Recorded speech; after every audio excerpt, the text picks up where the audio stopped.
Today I'm looking at this 3-in-1 charger that my wife uses every night to charge her AirPods, her Apple Watch, and then her iPhone. Really nice look. She likes the color pink, so it's very simple for her. Nice and easy to set her phone right on it. She has a MagSafe case, so she uses that to charge her phone. So we can actually just put that on there. And now you can see that it is charging.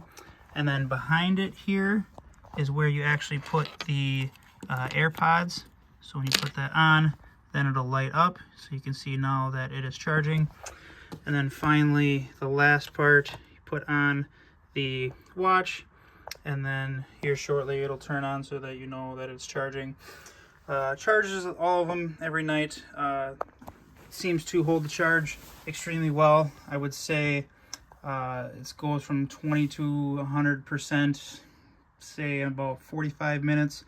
Obviously you can't use the phone much when it's charging, which is a downside, but it's really nice to be able to charge all three things at the same time. Have it right next to your bed. Haven't seen any problems with anything overheating or anything like that, but she's had it for over 2 years, has no complaints. So if you're in the market for a 3-in-1 charger to put next to your bed to charge all of your Apple products, I would definitely take a look at this product. Thanks.